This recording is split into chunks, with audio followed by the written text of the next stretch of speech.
இந்த பதிவில் பலர் இதுவரை அறிந்திடாத மிக ஆச்சரியமான உண்மைகளை பற்றி பார்க்க போகின்றோம். ஆம், மனித கரு வளர்ச்சியும் நமது வேதாகமத்தில் குறிப்பிடப்பட்டிருக்கின்ற கர்த்தரின் பண்டிகைகளுக்கும் உள்ள தொடர்பு பற்றிய ஆச்சரியமான உண்மைகள் பற்றிதான். தன் கற்பத்தில் கருவை சுமக்கும் ஒவ்வொரு பெண்ணும் தனக்கே தெரியாமல் வேதாகமம் சொல்கின்ற பண்டிகைகளை அனுசரிக்கின்றாளாம். என்னப்பா சொல்ற, எனக்கு ஒண்ணுமே புரியலையே என்று நீங்கள் நினைக்கலாம். இந்த அதிசயமான உண்மையை பற்றி சமீபத்தில் தான் நான் படித்து தெரிந்து கொண்டேன். எத்தனையோ வேத அறிஞர்களுக்கும் கிறிஸ்தவ டாக்டர்களுக்கும் கூட இதுவரையிலும் மறைபொருளாக இருந்த உண்மை அனைவருக்கும் தெரிய வேண்டும் அல்லவா? உங்களுக்கும் இந்த வீடியோ ஆச்சரியத்தை தரும் என்று நம்புகின்றேன். ஒருவேளை நமது சேனல் நோட்டிபிகேஷன்ஸ் உங்களுக்கு வரவில்லை என்றால் சப்ஸ்கிரைப் செய்து பெல் பட்டனை கிளிக் செய்து ஆல் என்கின்ற ஆப்ஷனை செலக்ட் செய்து கொள்ளுங்கள். கற்பத்தில் கருவை சுமந்து தனது குழந்தையை பெற்றெடுத்த ஒவ்வொரு பெண்ணும் பைபிளில் குறிப்பிடப்பட்டுள்ள அந்த குறிப்பிட்ட நாட்களிலே கர்த்தரின் 7 பண்டிகைகளை தன் கற்பத்தில் அனுபவித்திருக்கின்றாள். ஏறத்தாழ 3500 ஆண்டுகளுக்கு முன்பாக வேதாகமத்தில் கர்த்தர் மோசேயின் மூலமாக சில கட்டளைகளை கொடுத்தார். சில பண்டிகைகளை கடைபிடிக்கும்படி கட்டளையிட்டார். லேவியராகமம் அதிகாரத்தில் இந்த பண்டிகைகளை குறித்து நாம் வாசிக்க முடியும். ஜோலோ லெவிட் என்கின்ற ஒரு யூதர் திருமணமாகி குழந்தைகளை பெற்றெடுத்த புதிய பெற்றோர்களுக்கு நல்ல மருத்துவ ஆலோசனைகளை கூறுவதற்காக ஒரு புஸ்தகத்தை எழுத விரும்பினாராம். அதற்காக பல ஆராய்ச்சிகளை அவர் மேற்கொண்ட போதுதான் இந்த மகத்துவ உண்மை வெளிப்பட்டது. இந்த யூதராகிய ஜோலோ லெவிட் என்பவர் இது குறித்து ஒரு மகப்பேறு மருத்துவரை அணுகி ஒரு பெண்ணுக்கு கருத்தரிப்பு முதல் பிள்ளை பிறப்பு வரை கருவிலே உண்டாகும் பல மாற்றங்களை குறித்து அந்த மருத்துவரிடம் கேட்டாராம், விசாரித்தாராம். அந்த மருத்துவரும் அவருக்கு விளக்கத்தை கொடுக்க முன்வந்தார். அப்போதுதான் இந்த ஆச்சரியங்கள் வெளிப்பட்டது. அந்த மருத்துவர் சில படங்களை காட்டி கரு உருவாகும் 1ஆம் மாதத்தின் 14ஆம் நாள் முட்டை உருவாகின்றது என்று கூறினாராம். இந்த வார்த்தைகளை கேட்டவுடன் இந்த ஜோலோ லெவிட்டுக்கு, அவர் ஒரு யூதனாக இருந்தபடியினால் பழைய ஏற்பாட்டில் சொல்லப்பட்டிருக்கின்ற ஒரு காரியம் அவருக்கு நினைவுக்கு வந்தது. லேவியராகமம் 23:5 கர்த்தர் கொடுத்த கட்டளைதான். 1ஆம் மாதம் 14ஆம் தேதி அந்தி நேரமாகின்ற வேளையிலே கர்த்தரின் பஸ்கா பண்டிகையை அனுசரிக்கும்படி கர்த்தர் கூறியிருந்தார். 14ஆம் நாள் தான் முட்டையும் உருவாகின்றது. அதே போல பஸ்கா பண்டிகையும் கூட 1ஆம் மாதம் 14ஆம் நாளில்தான் அனுசரிக்கப்படுகின்றது என்கின்ற உண்மை அவருக்கு ஞாபகத்திற்கு வந்தது. அதுபோக அந்த பஸ்கா பண்டிகையின் போது தன் வீட்டு மேஜையிலே வைக்கப்படும் சுடப்பட்ட முட்டையும் அவருக்கு ஞாபகத்திற்கு வந்தது. அவர் மிகவும் ஆச்சரியப்பட்டார்.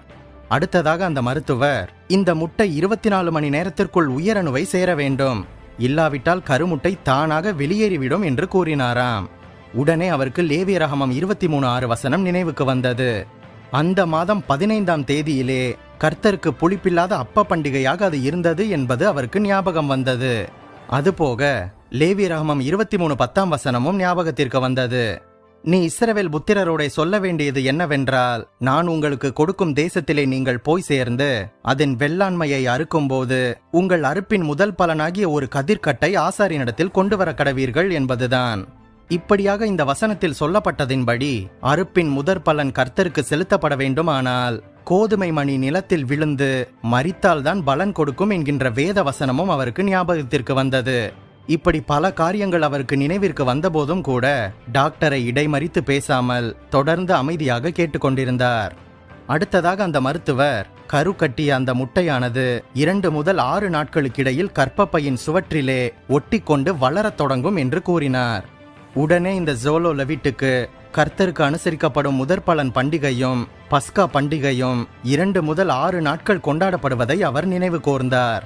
அதன் பிறகு அந்த மருத்துவர் வளர்ச்சியடைந்த கருவின் படத்தை அவருக்கு காட்டினார்.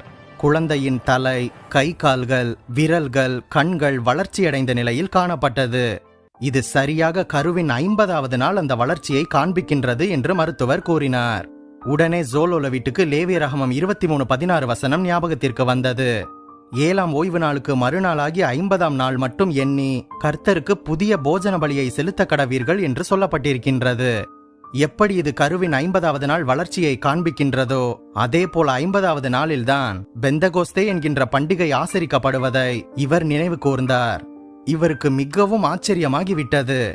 அதைத் தொடர்ந்து அந்த மருத்துவர் 7ஆம் மாத கருவின் படத்தை காண்பித்து 7ஆம் மாதத்தின் 1ஆம் நாளிலே குழந்தையின் கேட்கும் திறன் பூரணப்பட்டு அந்த குழந்தை சத்தங்களை உணர்ந்து கொள்ள ஆரம்பிக்கின்றது என்று கூறினாராம். அடுத்த ஆச்சரியம் இவருக்கு காத்திருந்தது. எப்படி 7ஆம் மாதம் 1ஆம் நாளிலே குழந்தையின் கேட்கும் திறன் பூரணப்பட்டதோ, சத்தத்தை அந்த குழந்தை உணர்ந்து கொள்ள ஆரம்பித்ததோ, அன்றைய தினம்தான் அந்த தினம்தான் யூதர்கள் எக்கால பண்டிகையை கொண்டாடினர் என்பது அவருக்கு ஞாபகத்திற்கு வந்தது. தொடர்ந்து அந்த டாக்டர் 7ஆம் மாதத்தின் 10ஆம் நாளிலே குழந்தை தன்னைத்தானே போஷிக்கும் வண்ணமாக தாயினுடைய ஹீமோகுளோபின் குழந்தையுடையதாக மாற்றப்படுகின்றது. லேவியராகமம் 23:27 வசனத்தை அவர் நினைவு கூர்ந்தார். அந்த 7ஆம் மாதம் 10ஆம் தேதியிலே உங்களுக்கு பாவ நிவர்த்தி செய்யும் நாளும் சபை கூடும் பரிசுத்த நாளுமாக இருப்பதாக. அப்பொழுது நீங்கள் உங்கள் ஆத்துமாக்களை தாழ்மைப்படுத்தி கர்த்தருக்கு தகன பலியை செலுத்த கடவீர்கள் என்று சொல்லப்பட்டுள்ள கட்டளை ஞாபகத்திற்கு வந்தது. இது பாவ நிவர்த்தி பண்டிகை. எப்படி தாயிடம் இருந்து தன்னைத்தானே போஷிக்க தாயின் ஹீமோகுளோபின் குழந்தைக்கு மாற்றப்படுகின்றதோ, அதே போல பரிசுத்த ஸ்தலத்திற்குள்ளே இரத்தத்தை கொண்டு செல்லும் பாவ நிவர்த்தி பண்டிகை என்பதை அந்த யூதர் அறிந்து கொண்டார். இது அவருக்கு மிகப்பெரிய ஆச்சரியத்தை கொண்டு வந்தது. அடுத்ததாக அந்த மருத்துவர் 7ஆம் மாதத்தின் 15ஆம் நாளிலே குழந்தையின் சுவாசப்பை பரிபூரணப்பட்டு தானாகவே இயங்கும் ஆற்றலை பெற்றுவிடுகின்றது என்று கூறினார். இதற்கு முன்பாக குறை மாசத்தில் பிறக்கும் குழந்தை சுவாசிக்க சிரமப்படும் என்றும் கூறினார். உடனே இவருக்கு லேவியராகமம் 23:24 வசனம் ஞாபகத்திற்கு வந்தது. இது கூடார பண்டிகையிலே தேவாலயத்தில் தேவ மகிமை தங்குகின்ற நாள், தேவ ஆவியானவரின் மகிமை நிரம்பும் நாளாகவும் இது அனுசரிக்கப்படுகின்ற பண்டிகை. ஆச்சரியத்தில் உறைந்து போனார். இன்னொரு தகவலையும் உங்களுக்கு சொல்கின்றேன். வேதாகமத்தில் புதிய ஏற்பாடு எழுதப்பட்ட கிரேக்க பாஷையிலே சுவாசமும் பரிசுத்த ஆவியும் ஒரே சொல்லினால் அழைக்கப்படுகின்றது என்பது இன்னொரு ஆச்சரியம். கடைசியாக அந்த மருத்துவர் குழந்தை 9ஆம் மாதத்தின் 10ஆம் நாள் பிறக்கின்றது என்று கூறி முடித்தாராம். இது சரியாக பஸ்கா பண்டிகைக்கு பின்பு 9ஆம் மாதம் 10ஆம் நாளிலே யூதர்கள் கொண்டாடுகின்ற ஹனுக்கா என்கின்ற பண்டிகையை அவர் நினைவு கூர்வதாக இருக்கின்றதே என்று ஆச்சரியப்பட்டு போனாராம். ஹனுக்கா என்றால் எபிரேய மொழியில் அர்ப்பணிப்பு என்று அர்த்தம். அந்த குழந்தை பிறக்கின்ற நாளும் அர்ப்பணிப்பு என்கின்ற அர்த்தத்தை கொண்ட யூதர்கள் கொண்டாடுகின்ற ஹனுக்கா என்கின்ற பண்டிகையும் ஒரே நாளில் அமைவதை கண்டு ஆச்சரியப்பட்டு போனார். இந்த ஹனுக்கா பண்டிகை 8 நாட்கள் கொண்டாடப்படும். யூதர்களுக்கு குழந்தை பிறந்தது என்றால் 8ஆம் நாளிலே அந்த யூத குழந்தைகள் விருத்த சேதனம் பண்ணப்படுகின்றனர் என்பது இன்னொரு ஆச்சரியமான தகவல். மருத்துவர் சொன்ன இந்த காரியங்களை கேட்டவுடன் இந்த ஜோலோ லெவிட்டின் உள்ளம் பூரித்து போனது. தன் உள்ளத்தின் ஆழத்திலிருந்து உடனே அவர் தேவனை துதிக்க ஆரம்பித்து விட்டாராம். பார்த்தீர்களா, ஒரு பெண்ணின் கருவில் உருவாகும் குழந்தைக்கும் 3500 ஆண்டுகளுக்கு முன்பாக நமது தேவன் மோசேக்கு பண்டிகளை ஆசரிக்க கொடுத்த கட்டளையின் நாட்களும் அப்படியே தொடர்புடையதாக இருக்கின்றது. சங்கீதம் 139 14, 15, 16 வசனத்தில் சங்கீதக்காரன் பாடுகின்றான், நான் பிரமிக்கத்தக்கதாக அதிசயமாக உண்டாக்கப்பட்டபடியினால் உம்மை துதிப்பேன். உமது கிரியைகள் அதிசயமானவைகள், அது என் ஆத்துமாவுக்கு நன்றாக தெரியும். நான் ஒளிப்பிடத்திலே உண்டாக்கப்பட்டு பூமியின் தாழ்விடங்களிலே விசித்திர வினோதமாக உருவாக்கப்பட்ட போது என் எலும்புகள் உமக்கு மறைவாக இருக்கவில்லை. என் கருவை உம்முடைய கண்கள் கண்டது. என் அவயவங்களில் ஒன்றாகிலும் இல்லாத போதே அவைகள் அனைத்தும் அவைகள் உருவேற்படும் நாட்களும் உமது புஸ்தகத்தில் எழுதியிருந்தது என்று தாவீது ராஜா பாடும்போது அவர் பாடியிருப்பதன் அர்த்தம் இப்போது புரிகின்றது. இந்த காரியங்கள் பற்றி பலருக்கும் தெரிவதில்லை. நமது பைபிளில் பல ஆச்சரியமான தகவல்கள் புதைந்து கிடக்கின்றது.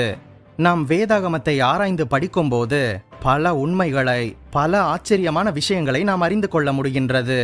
இந்த கர்த்தருடைய பண்டிகைகள் வேதாகமத்தில் அனுசரிக்கப்பட்டது துல்லியமாக கற்ப காலத்தில் ஒரு பெண் கருவை சுமக்கும் நிலையில் அமைந்திருப்பது என்பது விஞ்ஞானத்தை பற்றியே அறியாத காலத்தில் வேதாகமத்தில் துல்லியமாக இது குறிப்பிடப்பட்டிருப்பது பரிசுத்த வேதாகமத்தின் நம்பகத்தன்மையை மேலும் மேலும் அதிகரிக்கின்றது.